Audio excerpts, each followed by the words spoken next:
buenos días a todos y a todas. Hoy tenemos aquí con nosotros en nuestro cuarto capítulo del podcast a Carlos, que se va a presentar a él un poquito, y para que tengas un poco la visión no solo de la parte profesional, la parte más humana también. Nos acercamos a los usuarios o pacientes para que también nos cuenten cuál es su versión sobre la sanidad y cómo podemos ayudarlos, siempre de cara a mejorar nuestra atención a los usuarios. Así que le damos paso a Carlos para que se presente. Bueno, muchísimas gracias por haber contado conmigo.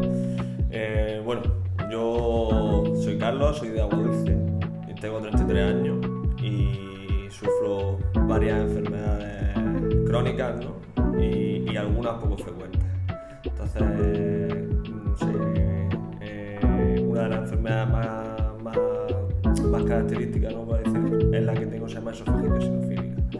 Entonces, si queréis, explico un poco, ¿no?, qué es la esofagitis sinofílica. Está clasificada como una de las enfermedades raras según el Instituto Carlos III Exactamente. Ahí que tenemos lo que estábamos comentando antes, ¿no? O sea, por prevalencia ya no somos una enfermedad rara, pero sí poco frecuente, que es diferente por prevalencia. Orfanés nos ha quitado, pero Carlos III seguimos estando, y FEDER, la Federación Española de Enfermedades Raras, estamos todavía ahí. Y dentro de nada se supone que Orfanés nos va a volver a añadir. Exactamente.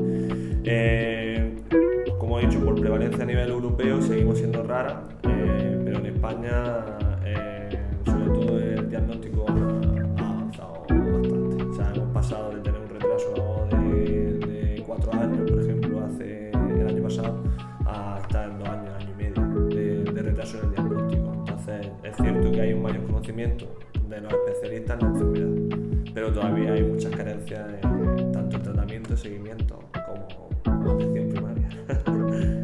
¿Y en qué consiste exactamente la esofagitis? Bueno, la esofagitis sinofílica es una enfermedad inmunomediada, es decir, se caracteriza por la presencia de eosinófilos en el esófago, cosa que no es característica, porque los eosinófilos suelen estar relacionados con las alergias, ¿no?, en sangre. Todavía se desconoce el porqué, entonces eso es lo que tienen que seguir estudiando, pero sí es cierto que están intentando averiguar si es por factores ambientales o factores de alergia alimentaria. En principio se cree que es por alergia alimentaria, pero no se descarta que haya factores ambientales en los procesos. Lo que produce una inflamación. Los eosinófilos se quedan en la capa del esófago e inflaman el esófago. Entonces lo que hace es deteriorarlo. Van creando, como se conoce, anillos esofágicos. El esófago es un músculo liso, y con la inflamación, si no está tratado, pues le salen anillos, que son, pues imagínate, un músculo liso así, ¿no? O anillos, se queda así. Líneas verticales, o sea, que sean como surcos hacia abajo, presencia de eosinófilos, edema, y lo último, lo más grave, es una estenosis, que la estenosis es que ya es la estrechez del esófago. Y todo eso es derivado a la presencia de eosinófilos. ¿Y eso es durante todos los días, a todas horas? ¿Va progresivo? ¿Hay días que te pasan más, días que menos? Depende del tratamiento. Si tú tienes un tratamiento que te funciona, se supone que controla el nivel de eosinófilos, controla la inflamación, entonces no se deteriora el esófago. Entonces ahí no tenía ningún problema para la hora de deglutir, ¿no? Que en la esofagitis sinofílica es la principal causa de disfagia en el mundo en pacientes jóvenes. Ya adelantado al conocido esofagitis, que es reflujo, ¿no? O sea, estamos hablando de que la esofagitis sinofílica es la principal causa de disfagia. Es decir, cuando una persona dice, no, es que me cuesta, ya se debería tener la sospecha de que es esofagitis sinofílica, porque los estudios lo dicen, ¿no?, en las conclusiones. Y si tú tienes un control médico y de tratamiento, o sea, y de seguimiento, y estás bien, se supone que no hay ningún tipo de problema. Hablando del diagnóstico y tal, ¿nos podrías contar un poco cómo te sentiste tú al principio? ¿Qué era tu motivo de consulta? ¿A quién te dirigiste en primer lugar? ¿Cómo fue el inicio de esta...? Mi primer episodio fue en 2009. Yo me atraganté con un trozo de carne, o sea, comiendo, y fui al centro de salud. Se me metió por urgencias, pero no tienen materiales suficientes para ver si estás atragantado o no. O sea, lo único, un vaso de agua que no te pasa. O sea, ya está. Entonces ahí intentas meterte una pastilla, pero es que no puedes tragar. O sea, no hay medios suficientes de atención primaria en ese momento para poder atenderte. Cosa que yo creo que los atragantamientos es algo tan frecuente que debería haber medios. O sea, porque así evitamos tener que desplazarte de una localidad a donde esté el hospital de referencia o el hospital más cercano. O sea, es una cosa que dentro de la lógica debería ser lo más fácil. Entonces yo empecé en 2009, pero mi diagnóstico se fue tardío, 5 años después. Entonces yo estuve durante 5 años con atragantamiento y lo único que se sospechaba que era problemas psicológicos al principio. ¿Qué solución le daban a esos atragantamientos? ¿Cómo se resolvía el episodio?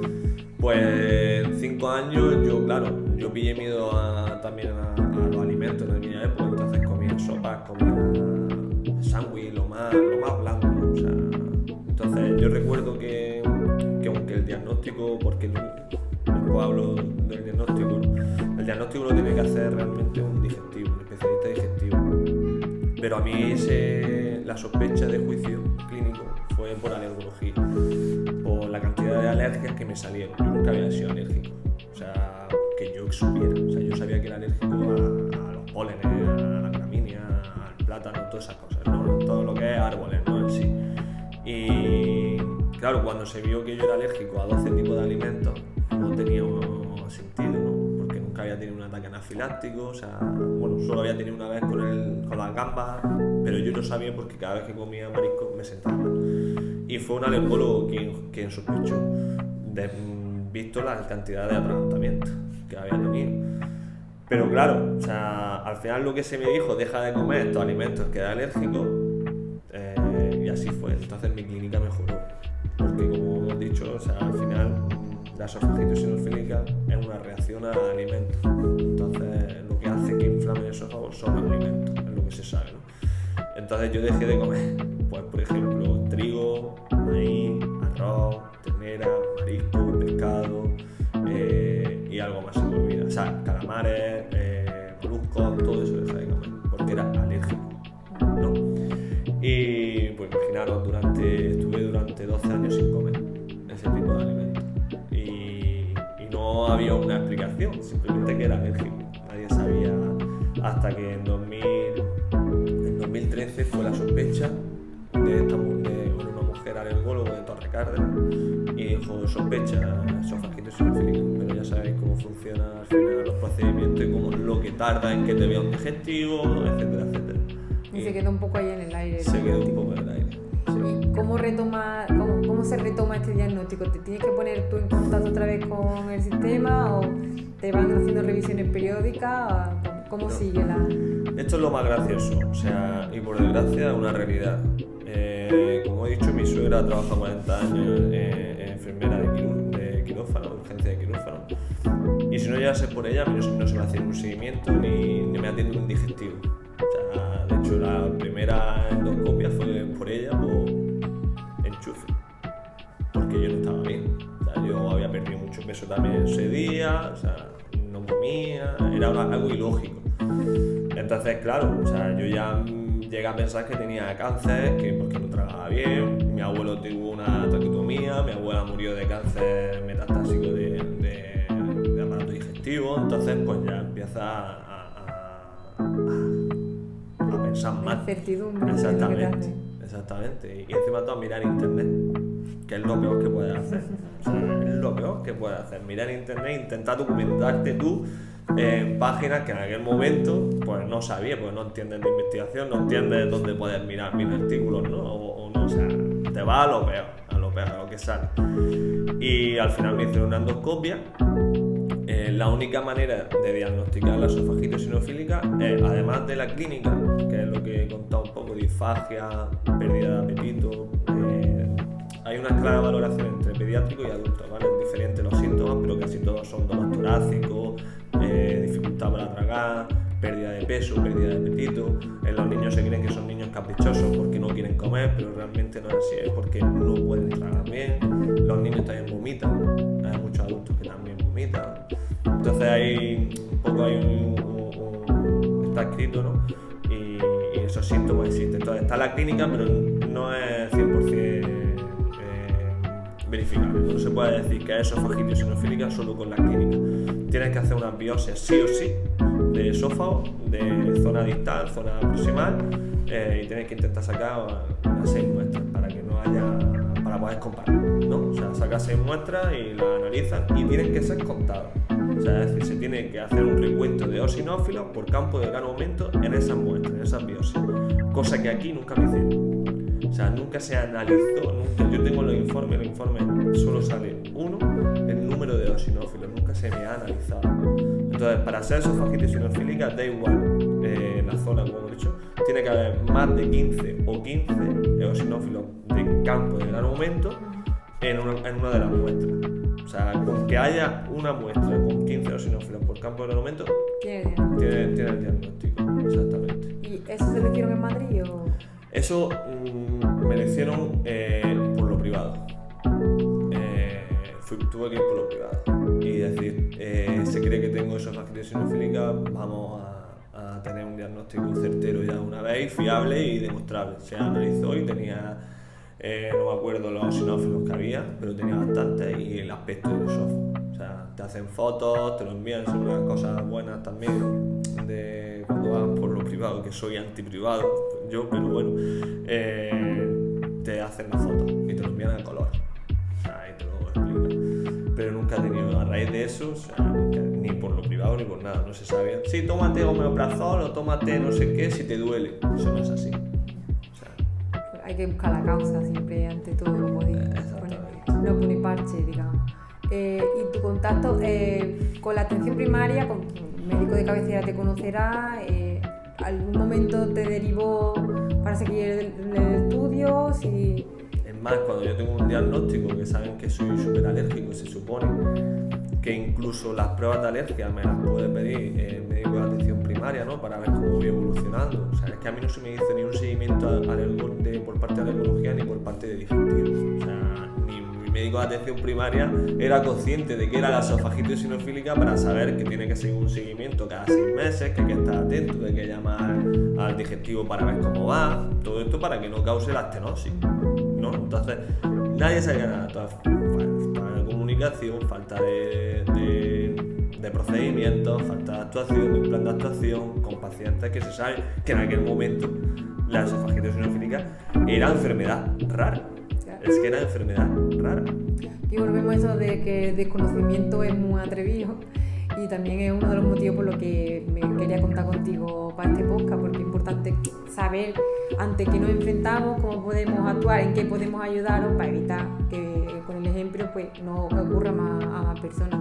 Por ejemplo, a mí se me ocurre que desde atención primaria pues se podrían agilizar las citas con los especialistas, un mayor contacto que también pedimos nosotros con la atención especializada para llevar el seguimiento en conjunto.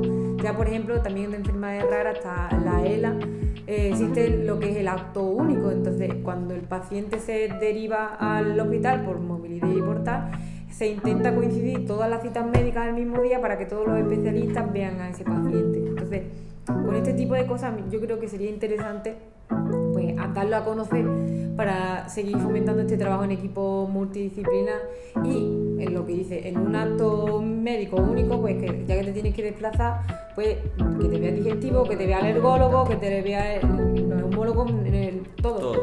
Y a partir de ahí, pues también que tengan en cuenta la atención primaria, bien por representación de una enfermera de enlace o un coordinador interniveles, que todavía no existe ese coordinador interniveles, pero igual sería interesante, para tener una comunicación más estrecha entre primaria y el hospital, no quedar, como dices tú, la sensación de abandono por parte de todos que experimenta. Pero es lo que estoy totalmente de acuerdo. Al final, o sea, también te digo una cosa, ahorramos costes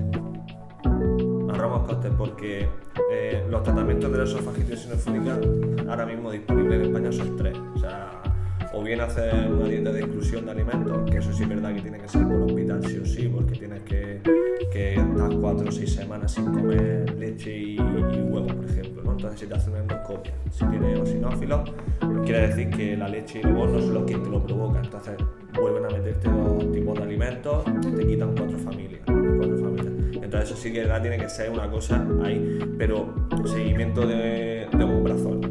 O sea, tú tienes omeprazol y que es uno de los tratamientos de la esofagitis eosinofílica y tienes que tomártelo cada 12 horas, o sea, uno cada 12 horas. Entonces, pues, oye, ¿tienes omeprazol? O sea, me parece patético que eso se pueda una enfermedad crónica que es para toda la vida y que el omeprazol tengas que ir renovándolo cada año.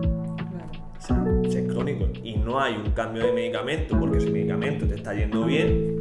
O sea, ¿qué sentido tiene estar de sentido? O por ejemplo, el otro tratamiento son corticoides, ¿no? Que es la budesonida viscosa, son fórmulas magistrales, ¿no? O ahora se lleva el flisonase, que es nasal, pero se utiliza también en el esófago, ¿no? Eso es uno de los tratamientos que está funcionando. Y claro, la budesonida viscosa, la composición te lo tiene que hacer el especialista. O sea, también no está financiado. Bueno, se puede financiar, pero tiene que ser un procedimiento que es complicado, ¿no? Que eso tampoco los médicos de atención primaria lo saben de la atención primaria, porque tienen que rellenar un informe de farmacia, de aquí, que lleva farmacia la delegación, ¿no?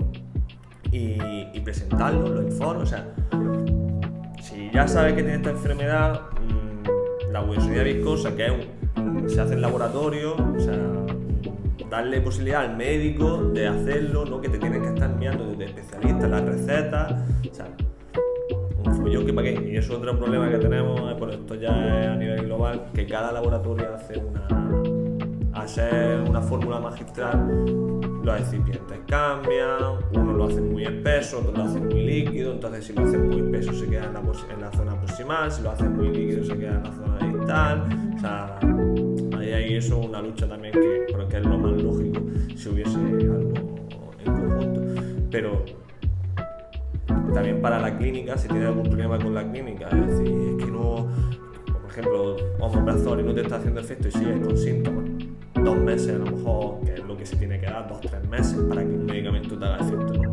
Más o menos. Y si es con clínica, llama a tu médico de cabecera y le dice, si es con clínica, por favor, intenta agilizarme, que me vean porque no me está haciendo efecto, o incluso sabiendo cuál es el tratamiento, el médico de cabecera le puede decir al especialista, a este chico la clínica no le ha mejorado. Un informe. ¿Por qué no le mandamos budesonida viscosa, que es uno de los tratamientos?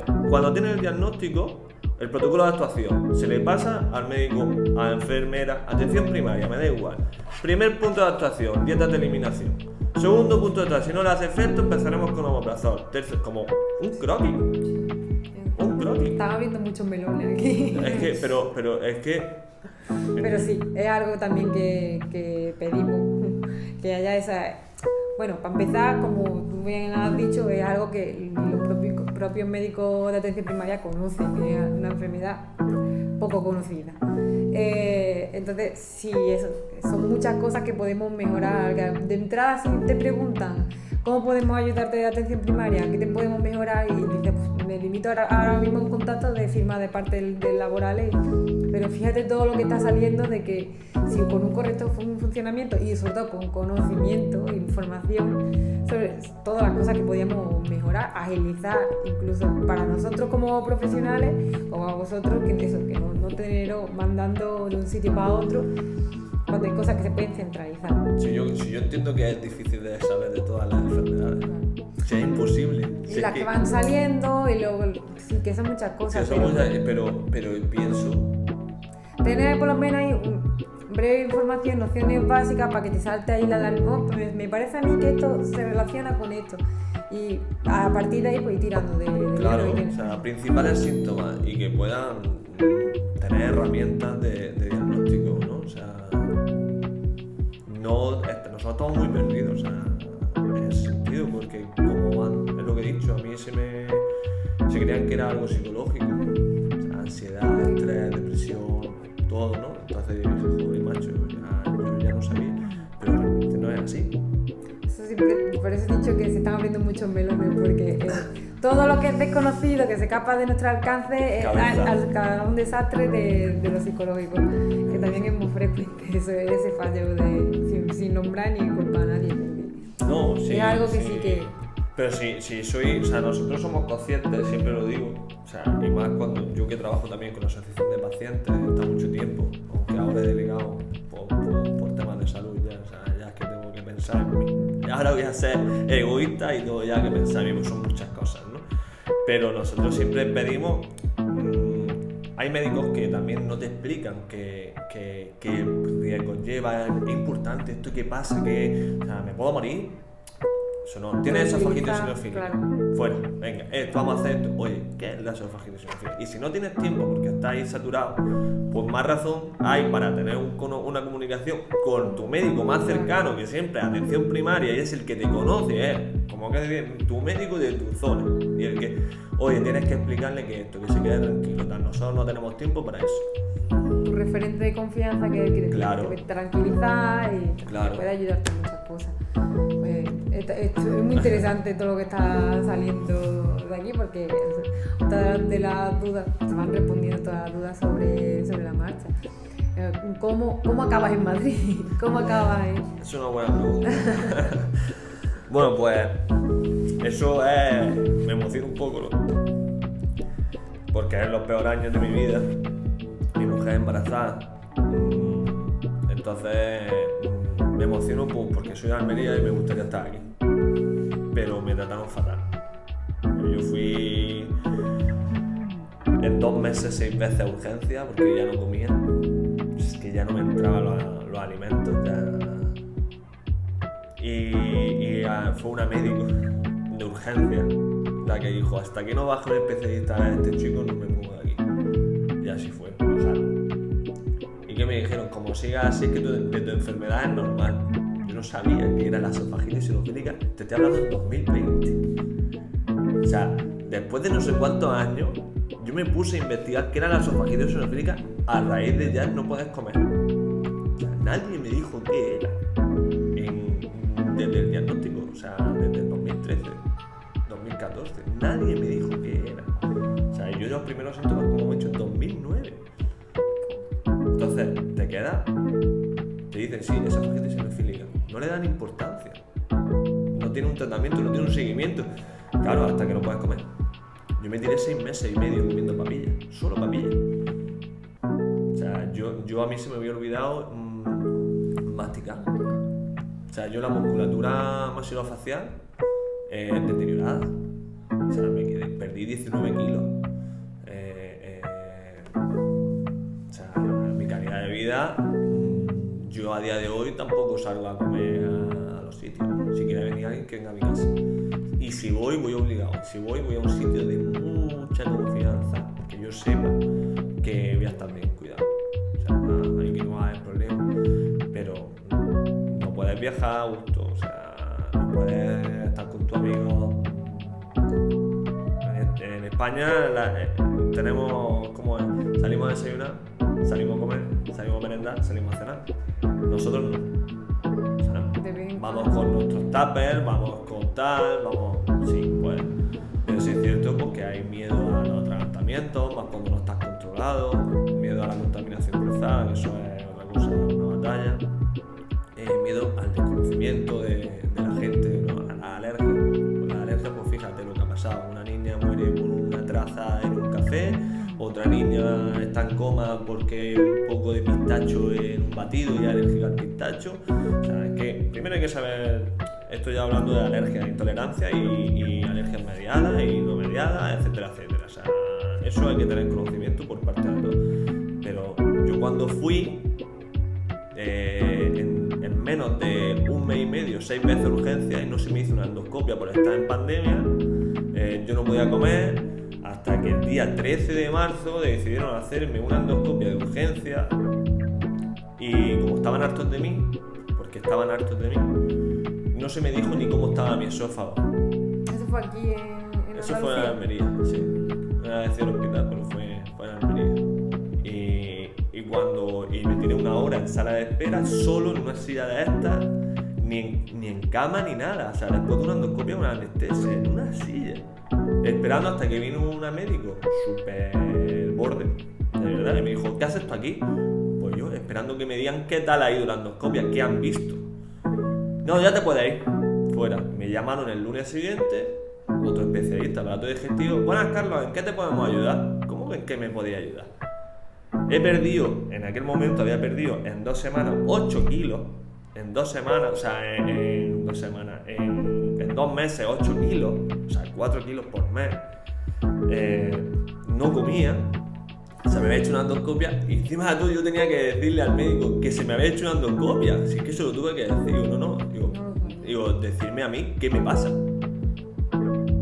¿Cómo que qué te pasa? Digo, sí, me hicieron una endoscopia. Ah, pues voy a hablar con mis compañeros para ver qué tal.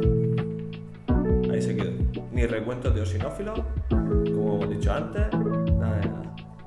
Entonces ahí dije, basta ya. Me puse en contacto. Toda la pregunta, para responder a la pregunta, me puse en contacto con el mayor investigador de la enfermedad a nivel mundial, que lo tenemos en Tomelloso, se llama Alfredo Lucendo, y me dijo, pide que te deriven, que yo te voy a ver. Lo intenté, me dijeron que no, se lo dije, y me dijo, dile que vas a hacer un ensayo clínico. Me dijeron que tampoco, que para qué quería hacer el conejillo de India. ¿Y a través de dónde esa Hospital. Tiene que ser de hospital a hospital. Si el hospital considera que no te puede tratar, se supone que tiene que ser como los CESUR, que cuando es una enfermedad rara, ¿no?, te derivan a un hospital de referencia, ¿no? Pues cuando hay estos casos que no funcionan o que no han tratado bien, se debe hacer una derivación a un especialista. Pero ¿qué pasa? Que Alfredo Lucendo, que es el mayor investigador que tenemos en Tomelloso, ya un pueblecito de Ciudad Real, y cogió y dijo, no te van a derivar, inténtalo por ensayos clínicos. Digo, ¿por qué? Dice, porque es un desprestigio para el hospital hacer una derivación. Exactamente, fue un desprestigio para el hospital. Pues entonces yo cogí, le dije, Alfredo, imposible. Dice, pues, ¿tienes familia en Madrid? Le dije, sí, pídete un desplazamiento temporal. Me pidió un desplazamiento temporal, me puse en contacto con el Hospital de la Princesa de Madrid, una consulta monográfica en mi enfermedad, llevan a 380 pacientes, o sea, solo el Hospital de la Princesa, y es lo mejor que pude hacer. Lo mejor que pude hacer, pero claro, que se ha buscado, eso no todo el mundo puede hacerlo. Yo tengo un familiar en Madrid, yo supe cómo ponerme en contacto con Alfredo Lucendo, yo supe cómo tener que actuar, pero no todo el mundo tiene medios para poder hacer eso. Exacto. Hay importancia de, una vez más, de visibilizar el problema y que tampoco nos cuesta nada decir hasta aquí he llegado, tengo ciertas limitaciones, que muchas veces el ego hace que te ciegue y no veas más allá, cuando realmente lo primordial siempre es el bienestar del paciente. No como seamos nosotros o lo que queramos, la medalla que queramos colgar. Me da mucha pena escuchar eso por parte de la pedazo de sanidad que tenemos. Y con casos como el tuyo, pues ojalá que lleguen a mucha gente, se pongan las pilas y empiece la cosa a cambiar.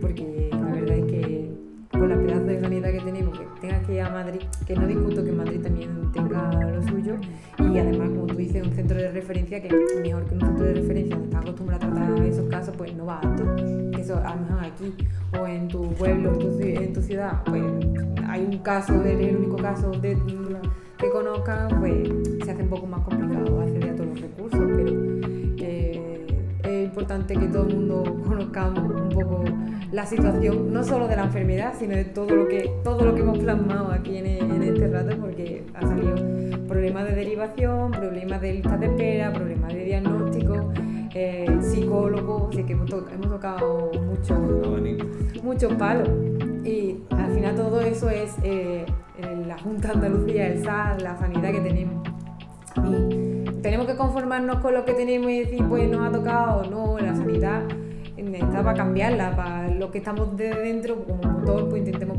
aportar nuestro granito de arena y poco a poco intentar mejorarla. No se va de un día para otro, pero bueno, paso a paso, ahí hemos sido una referencia a la sanidad española, sanidad pública. Hemos sido una referencia durante muchos años. O sea, yo he tenido sanidad privada, he tenido sanidad pública.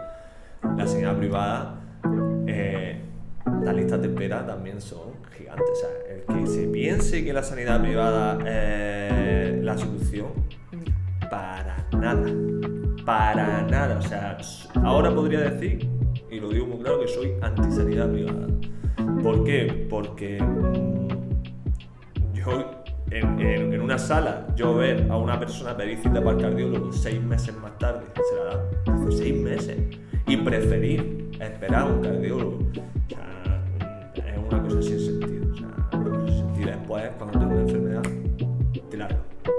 Cuando te encuentran un diagnóstico, te largo. Oye, ¿por qué te hacen tantas endoscopias? Oye, ¿por qué esto? ¿Por qué lo otro? O sea, es una cosa que y yo voy a seguir defendiendo la sanidad pública. Por eso yo realmente siempre que hablo de todos estos problemas, nunca nombro los hospitales, nunca nombro los médicos en sí, los nombres, nunca voy a nombrar nada, porque entiendo también a veces las circunstancias que engloban, como has dicho, la Junta de Andalucía, el SAS, la gerencia propia de los hospitales, las presiones hacia los médicos de atención primaria, que también sé muchas cosas sobre ello, porque cuando tú estás metido como paciente e indagas, pues al final mucha gente se abre, te cuenta, o sea, los problemas de intentar mandarte a especialistas desde primaria, que eso no debería ser tampoco que pongan tantas pegas, ¿no? En ese sentido.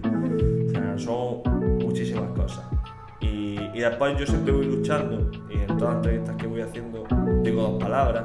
Una es la empatía, que yo entiendo que los médicos y la enfermería, lo que es especialista sanitario, es muy difícil que seáis empáticos en ese sentido, porque no podéis ser empáticos, porque es que si no os derrumbáis cada vez que llegáis a casa. Pero sí, hay una palabra que siempre digo, y él, que está muy de moda en la rama de sanidad, que es la humanización. Humanizar, porque todos son humanos y el médico o el enfermero o el TKE o lo que sea eligió ser eso, pero los enfermos no elegimos ser enfermos. Es que no lo elegimos. Entonces, es una cosa que eso debería estar en todos lados. Tú decidiste ser, ellos no. Para que así a ver si abren los ojos de las altas esferas y piensan en los enfermos de verdad. Ahora es una de las ramas que estamos trabajando más, sobre todo aquí en el distrito Almería, que es la humanización, que le estamos dando mucha carga, y ese es uno de los motivos por los que el Centro de Salud creó también este podcast, para daros también un poco, visibilizar el trabajo que se hace y cómo podemos mejorar y llegar a los usuarios, no me gusta decir tampoco pacientes, y lo de en cuanto a la empatía, sí que se puede tener empatía. Realmente empatía es intentar detectar cuáles son los sentimientos, cuáles son el punto de vista de la otra persona, para intentar acercarse también y trabajar desde ahí, que no necesariamente pues que te lo lleves. Eso ya es simpatizar más que empatizar, llevártelo a casa. Y ahora eso depende también de cada profesional, de la vocación que tengan y las ganas que tengan de trabajar, porque gracias hay de todo. Porque tiene que haber de todo. Es que es una cosa lógica. Pero yo siempre digo que mientras las personas que de verdad se implican por su trabajo desde su metro cuadrado, pues trabajará por mejorar las cosas y dejar un poco el mañana mejor que ayer. Y con este tipo de cosas pues llegamos a la gente, y yo espero que este podcast vídeo lo vea mucha gente, lo vea por lo menos de este centro de salud, se lo vean todos los trabajadores, pues si da algún caso que esperemos que sea un raro, porque un fastidio, una cosa muy jodida, pues por lo menos sepan detectarlo a tiempo y no tengan que llegar todo el lastre que lleva arrastrando. Pero al final, lo que he dicho, la esofagititis eosinofílica están detectando casos en 1 cada 1000. O sea, ya va a ver, o sea, es que va a ser súper frecuente que en centros de salud venga gente con problemas de deglución, o sea, problemas de disfagia. Hoy tengo disfagia, es que tengo una bola. O sea, 1 de cada 1000. Cuando acabamos de ver de que el diagnóstico es con biopsia y que no se hacen esos diagnósticos con biopsia, entonces si realmente deriváramos, que sé que es caro, que son pruebas costosas, que requieren tiempo, que hay listas de espera, pero realmente si realmente se hicieran esas pruebas que son necesarias, igual la tasa es mucho mayor. Estoy seguro. Tú tienes algún estudio, para que tú tengas un estudio en una población, fue en Finlandia, se hizo un estudio por hacer como un cribado de cáncer de colon, ¿no? Venga, pues vamos a hacer un cribado de esófago. Pues fue increíble. Gente que no sabía que tenía la enfermedad, o sea, en un momento, no sé, creo que fue el 70% de los casos. 70% de los casos en las biopsias que tomaron las muestras. O sea, sin saber que tenían la enfermedad. O sea, estamos hablando aquí que muchísimas personas tienen. Lo que pasa es que se confunde siempre. No, tómate un brazo de reflujo. Puede ser que no. O no, venga, digo, como psicológico. No, puede ser. O sea, entonces estoy seguro, y por eso es lo que he dicho antes, que lo hace es perfecto, porque los que deben de conocer nosotros desde la asociación de pacientes, desde mi caso, ¿no? Siempre hablo de que los primeros que tienen que tener la información de qué es la enfermedad son los especialistas sanitarios para saber eso, y evitamos lo que he dicho en costes. Y luego lo que dice, protocolizarlo con una guía de práctica clínica para de caballo rey. Exactamente. Esto. Exactamente, y es que eso sería lo más sencillo. O sea, nada más que yo, por ejemplo, he hablado con gastros pediátricos. Estamos hablando de que en Almería solo hay 3 gastos pediátricos para toda la provincia. No dan abasto para poder diagnosticar todos los casos. Es imposible. También faltan medios, ¿no? Pero ¿cómo podemos agilizar esas cosas? ¿Cómo podemos ayudar a los especialistas? Está claro. Más claro que el agua. Vaya, ¿tú quieres añadir algo?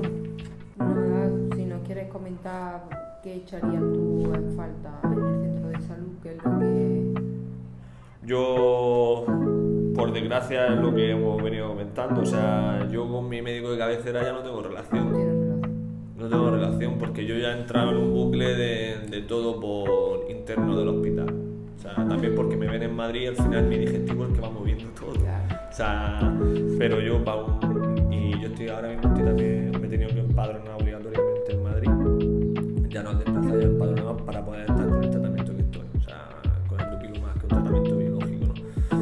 Y yo, claro, mi médico de cabecera pues no sabía esofagitis sinofílica, o sea, yo solo tengo que comentar todo. Pero aquí cuando yo he estado, pues no sabes, o sea, yo a veces notaba, y tengo confianza con el médico, de que no quería ni verme porque estaba perdido.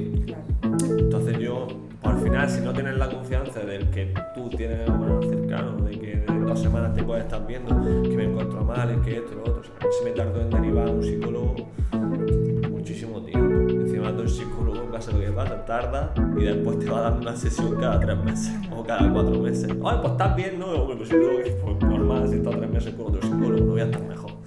Ese es el problema, pero yo lo único es, si tema de recetas, tema de esto, tema de otro, tema de cómo estás, tema de seguimiento, tema de calidad de vida, tiene que ser tu médico cercano. O sea, no tenés que escribir a tu especialista que tiene 300 pacientes en un momento, pues no sé cuántos pacientes tiene el médico de cabecera, no sé los ratios, ¿no? En Madrid son 35 por médico, 35 pacientes por médico, aquí en Andalucía no sé. Pero que te hagan el seguimiento desde atención primaria. O sea, más cercanía, la cercanía que tenemos. Estamos acostumbrados a ver a nuestras personas mayores ahí. Pues mire usted, doña Pilar, porque es que hoy me duele la pierna. Pues la cercanía, eso es lo que echamos de menos. Cuando eres un enfermo crónico, muchas veces somos los grandes olvidados porque no tienen desde atención primaria los medios suficientes para poder atender. Exactamente, pero deberían los protocolos de actuación, plan, más comunicación, lo que todos los enfermos reivindicamos, un trabajo multidisciplinar que entre todo. Que entre todo. O sea, ya sé que es muy difícil por los costes, pero es que es más sencillo. Comunicación entre especialistas. Tiene una enfermedad que viene de aparato digestivo y tranquilo, yo cada vez que tenga se lo envío a tu médico de cabecera. Eso no existe. O sea, es que se tienen que meter en mi historial para poder leer lo que tiene. Y porque se lo digo yo, si no... Tu historial, que no vamos a abrir otro melón más, pero el historial de Madrid que no se puede traer a Andalucía, de Andalucía a Madrid. Eso es, la historia es única, todavía se está trabajando en ella, pero todavía... Eso es otra cosa que a mí me pasó una cosa curiosa y fue que a mí se me paró en Baraja todo eso, por el medicamento. La uremia viscosa se tiene que estar entre 2 y 8 grados. Es un medicamento que es nominativo, pone mi DNI, pone el número de colegiado, pone el nombre del médico que te lo receta, pone todo, o sea, todo, hasta las cantidades de recipientes, todo. Y tiene que estar en nevera. Yo iba con mi nevera en Baraja. Y por desconocimiento, por falta de comunicación entre organismos públicos, empezaron a olerlo, claro, yo eso me lo meto en la boca, si lo abro empiezo a oler y si meten virus, ¿qué? Si, yo qué sé, porque decían que puede ser explosivo. Digo, pues a mí ese medicamento que no estaba financiado me costaba 35 euros cada bote. Pues son que yo me gastaba al mes, eso me lo gastaba en 10 días, el medicamento, yo me gastaba al mes 115 euros, que digamos, no es una salvajada, pero mira, pues hay personas que no se pueden permitir 115 euros porque no estén dentro de la seguridad social.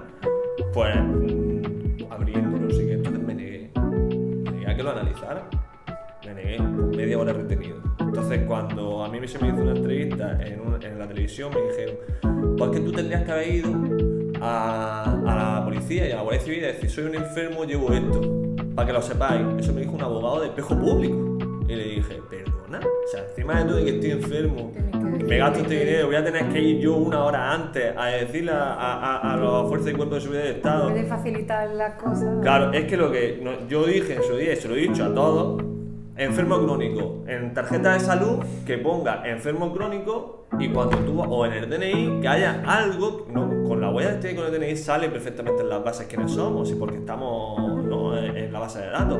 Este chico es enfermo crónico y que lo ponga, eso es más sencillo. ¿Cuántos enfermos crónicos? Incluso grabé con Chicote, a Chicote lo pararon por su inyección de diabético, porque es diabético. Lo pararon porque los de seguridad son empresas privadas que contrata AENA, no tienen conocimiento. Pero si nosotros tuviésemos esa facilidad de presentar un documento, o sea, en el DNI, enfermo crónico, necesita este medicamento, y ya lo saben. Una tarjeta o algo identificativo, sí. Y eso es más comunicación entre sanidad y es otra cosa que debería ser, vamos, o sea, te evitas problemas. Y ya, eso creo que es que si no me pongo enfadado con muchas cosas y no. Ojalá y que este podcast llegue a mucha gente y sirva para algo, por lo menos.